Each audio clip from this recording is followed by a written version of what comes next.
κατάλληλο, επιθυμητή γονική συνένεση.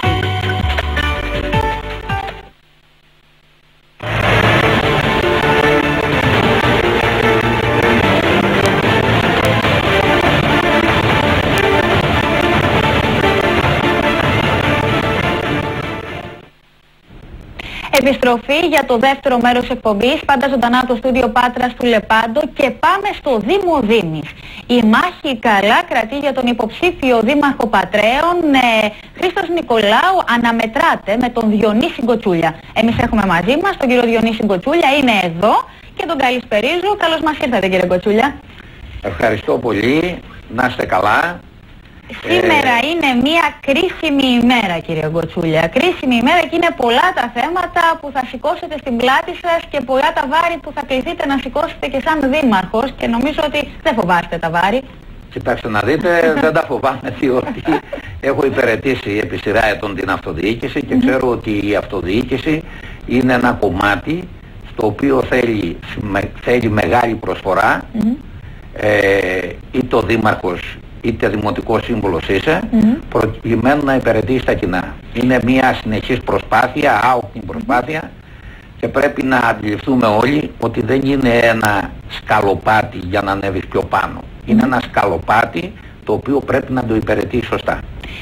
Κύριε Γκοτσούλια, πολλοί λένε ότι οι υποψήφοι στο σύνολο του ψηφοδελτίου είναι αυτοί που δίνουν τη δύναμη στον ηγέτη, γιατί ο κάθε ψηφοφόρος έρχεται να κρίνει τι ηγέτη ψηφίζει. Εάν έχει δηλαδή ισχυρούς στο ψηφοδέλτιό του και μπορεί να διοικήσει ισχυρούς, ή έχει πιο μέτριους και μπορεί να διοικήσει μέτριους.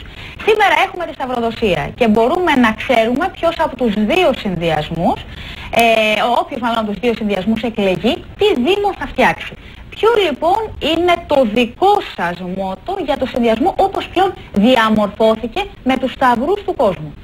Κοιτάξτε να δείτε, εκτιμώ ότι είχαμε ένα πάρα πολύ ισχυρό ψηφοδέλτιο, και αυτό το αντάμιψε ο κόσμος την πρώτη Κυριακή με ένα πολύ μεγάλο ποσοστό, 48,80, για 220 σταυρούς δεν πήγαμε από την πρώτη Κυριακή, και θέλω να ευχαριστήσω δημόσια τον κόσμο ο οποίος μας στήριξε, μας έδειξε την αλληλεγγύη του, και εκτιμώ ότι την ίδια αλληλεγγύη με βάση και τον κορμό του ψηφοδελτίου νομίζω ότι θα μας δείξει την επόμενη Κυριακή. Και το λέω αυτό διότι είχαμε ένα συνδυασμό ο οποίος είχε διαπαραταξιακό χαρακτήρα, δηλαδή ήταν άτομα από όλο το φάσμα το πολιτικό, άτομα αξιόλογα, άτομα με υψηλά βιογραφικά, άτομα τα οποία έχουν δείξει ο καθένας είτε στο επάγγελμά του, είτε εκεί που ασχολείται, είτε στην αγροτική οικονομία, είτε επιχειρηματίας είναι,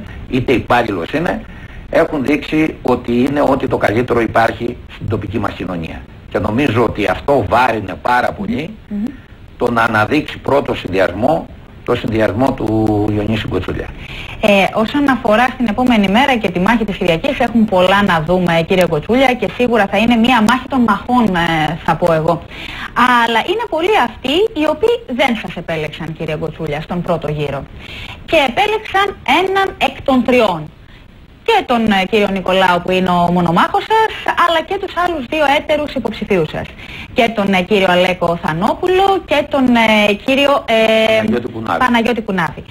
Τι είναι αυτό λοιπόν που εσείς θέλετε να πείτε σε αυτόν που δεν σας ψήφισε, που ίσως δεν πίστηκε από εσάς, και τον καλείτε τώρα να σας ψηφίσει? Τι έχετε αλλάξει και τι καταλάβατε από τον πρώτο γύρο? Κοιτάξτε να δείτε κάτι. Καταλάβατε τι θέλω? Ναι, θέλω να τα πούμε τα πράγματα απλά, όπως είναι. Καταρχάς με επέλεξε σχεδόν το 50% του κόσμου με 4 συνδυασμούς. Νομίζω ότι είναι πάρα πολύ υψηλό ποσοστό. Δεύτερον, τι ζητάμε εμείς? Εμείς έχουμε ένα συγκεκριμένο πρόγραμμα. Θέλω να μου πείτε όμως πρώτα, ξέρω ότι είσαστε άνθρωπος που γνωρίζετε πολύ καλά να πηγαίνετε κατευθείαν στο ζουμί. Αυτός που δεν σας ψήφισε, που είναι ίσως ο στόχος σας μαζί με αυτόν που σας ψήφισε να μην χάσει τη δυναμική του, γιατί να σας ψηφίσει τώρα? Τι θα δει στο Διονύση Γκοτσούλια που ίσως δεν το είδε με την πρώτη ματιά? Κοιτάξτε να δείτε. Μπορεί καταρχάς να διακρίνει μέσω της διαχρονικής προσφοράς του στον τόπο ορισμένα χαρακτηριστικά που πρέπει να έχει ένας ηγέτης για να μπορεί να αξιολογηθεί από τον κόσμο. Πρώτον, την ανταμοιβή που είχα τόσα χρόνια από τους πολίτες, ανεξαρτήτως το τι ψήφιζαν κομματικά, σε δύσκολες περιόδους. Δεύτερον, μπορεί να κρίνει το ήθος και τη συμπεριφορά μου στην κοινωνία, διότι ουδέποτε κατηγορήθηκα για κάτι μεμπτό. Απολύτως. Τρίτον, τον τρόπο λειτουργίας του Δήμου. Ένας Δήμος ο οποίος ήταν υποδειγματικός για το μικρό εύρος το πληθυσμιακό που είχε. Εξυπηρετούσε τον πολίτη, δεν κάναμε θαύματα, απλώς κάναμε τα απλά τα καθημερινά, αλλά και έργα πρωτοποριακά. Φτιάξαμε τον πρώτο βιολογικό σε όλο το νομό Αχαΐας, στην Πάτρα μετά από 8 χρόνια. Δώσαμε νερό σε μια περιοχή που δεν είχε, από το Δήμο μας μέχρι το Δήμο του Λαρίσου, κάτω, μέχρι τον Άραξο. Και δεν ήταν υποχρέωση δική μας. Δεχτήκαμε τα σκουπίδια με πολλές κατηγορίες στο Πετροχώρι, ώσπου να φτιάξουμε το Φλόκα 9 Δήμων και 2 κοινοτήτων. Κατεδαφίσαμε τα αυθαίρετα στην παραλία που ήταν πρωτοποριακή κίνηση και δεν αναλάμβανε κανένα στο κόστος σε επίπεδο χώρας να το κάνει αυτό. Γιατί εκτιμώ ότι μόνη λέξη που λείπει από το δικό μου λεξιλόγιο και δεν υπάρχει ποτέ είναι πολιτικό κόστος. Μ' αρέσει κάποιος να μπαίνει τόσο δυνατά και να το άκουγα από όλες τις περιοχές αυτό. Νομίζω θα είχαμε μια καλύτερη Ελλάδα, κύριε Κοτσούλια. Μα απαιτείται αυτό να γίνεται. Και θεωρώ ότι τουλάχιστον αυτό το οποίο πρέπει να κρατήσει ο κάθε δημότης στη σκέψη του είναι ότι να έχουμε ένα καλύτερο Δήμο, μια καλύτερη πόλη, όπου και αν αυτή είμαστε. Όσον αφορά όμως σε κάτι το οποίο αποτελεί μάστιγα για την περιοχή και είναι το νεαρό δυναμικό, η ανεργία έχει χτυπήσει όλες τις περιοχές. Όχι μόνο το Δήμο Δήμης, το Δήμο Πατρέων, παντού. Επομένως, πώς έχετε σκοπό να κρατήσετε τους νέους στην περιοχή? Ακούστε. Καταρχάς θα πω το εξής, αυτό έπρεπε να αναπτύξουμε και γι' αυτό ζήτησα και από τους συνυποψηφίους όλους, μάλιστα ο κύριος Κουνάβης, για να είμαι ακριβής, το είχε ζητήσει, να γίνει ένα debate μεταξύ των επικεφαλής, όπως κάλεσα εγώ προχθές τον κύριο Νικολάου να κάνουμε, για να απαντήσουμε μέσω ενός δημοσίου μέσου ενημέρωσης τις θέσεις μας.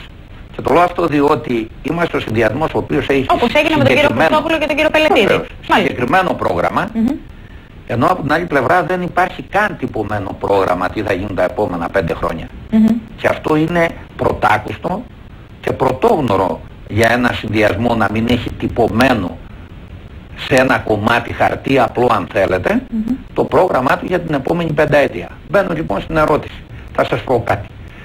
Εγώ δεν μπορώ να υποσχεθώ σε κανέναν ότι ο Δήμος μπορεί να βρει θέσεις δουλειάς για τους άνεργους της περιοχής. Και δεν μπορεί να το κάνει αυτό διότι δεν του επιτρέπει το θεσμικό πλαίσιο.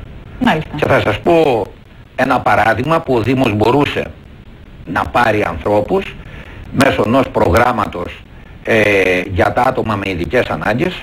Πήρε 14 άτομα ο σημερινός ο Δήμος, Δυτικής Αχαΐας, είπατε Δήμες, Δημαίων λέγεται. Δημαίων, ναι, Δυτικής Αχαΐας.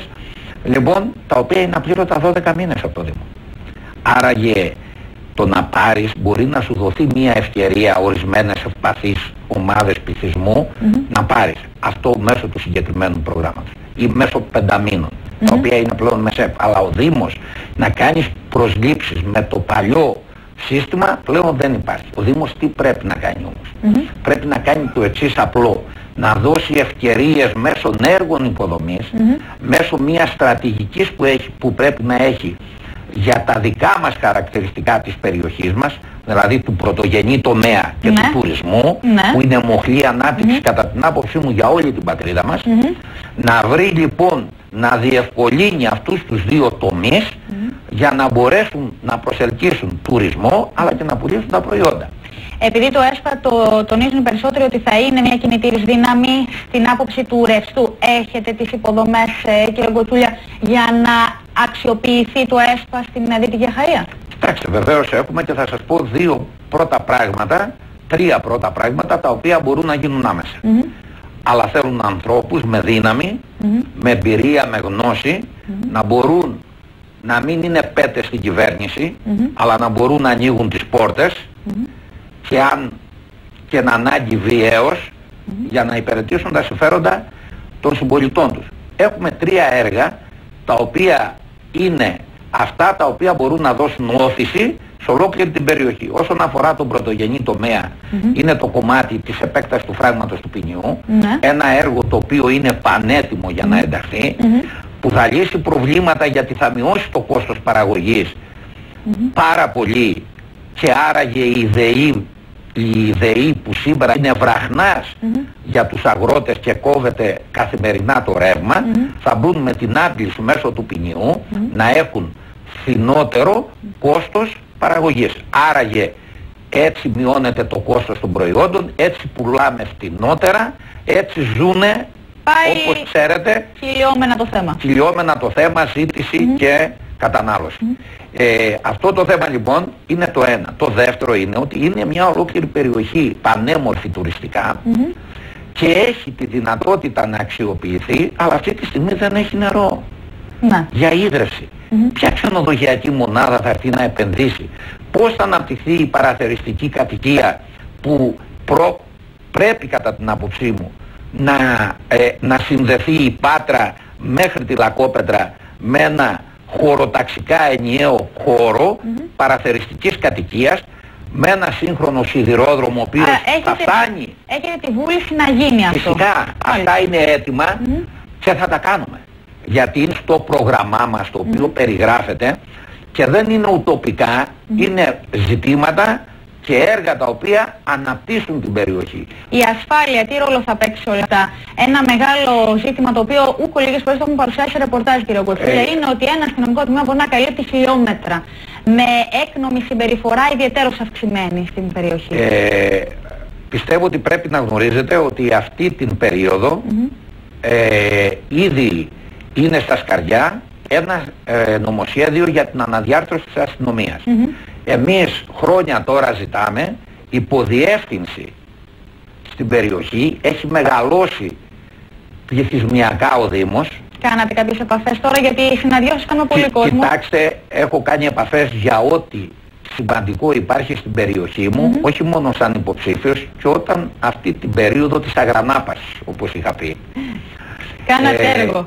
Βεβαίως, γιατί ως ανήσυχος πολίτης πρέπει και είμαι υποχρεωμένος και άνθρωπος της αυτοδιοίκησης, είμαι υποχρεωμένος ό,τι μπορώ να κυνηγήσω να το κυνηγάω και ως απλός πολίτης. Και αυτό έκανα. Κύριε Κοτσούλια, για το τέλος θα ρωτήσω κάτι σαφές. Το αν δεν βγει ο συνδυασμός του Διονύση Κοτσούλια είναι απλά ότι θα χάσει ο Διονύσης Κοτσούλιας. Για τον Δημότη στη Δυτική Αχαΐα, τι θα σημαίνει όμως αν χάσει ο Διονύσης Κοτσούλιας? Κοιτάξτε, καταρχάς, τι θα χάσει ο Δημότης? Κοιτάξτε να δείτε. Νομίζω ότι ο Δημότης θα έχει να χάσει, κατά την άποψή μου, αν μπορούμε να το βάλουμε αυτό μέσα σε πλαίσια θα χάσει, είναι ότι δεν θα κερδίσει, θα έλεγα εγώ, από έναν άνθρωπο με εμπειρία, με ήθος, με τριοπάθεια και δυναμισμό, να κάνει αυτό που είναι ό,τι καλύτερο σε μια περίοδο κρίσιμη που πρέπει να αξιοποιηθούν τα κονδύλια του ΕΣΠΑ. Επομένως, στον πρώτο γύρο κλήθηκε ο κάθε ψηφοφόρος να βάλει το σταυρό του στον υποψήφιο, συγγενή του, φίλο του, άνθρωπο που εμπιστεύτηκε για την αυτοδιοίκηση. Τώρα κρίνει το Δήμαρχο. Τώρα νομίζω είναι ο σταυρός εσάς, κύριε Κοτσούλια. Δικαιούστε και εσείς ένα σταυρό. Και έχω επομιστεί πάρα πολλές φορές το σταυρό αυτό με μεγάλη επιτυχία τόσα χρόνια, και νομίζω ότι οι συμπολίτες μου, που τους ευχαριστώ για μια ακόμα φορά, ότι θα εμπιστευτούν μέσω εμού και το συνδυασμό για να μπορέσουμε να δουλέψουμε καλύτερα για τον τόπο μας. Σας ευχαριστώ πάρα πολύ, κύριε Κοτσούλια. Εύχομαι καλή επιτυχία. Ευχαριστώ και εγώ. Μια καλύτερη Δυτική Αχαΐα και ένα καλό αποτέλεσμα δίκαιης δίκης μάχης την Κυριακή. Να είστε καλά, κύριε Κοτσούλια. Πιστεύω ότι θα το έχουμε. Να είστε καλά. Σας ευχαριστώ πολύ.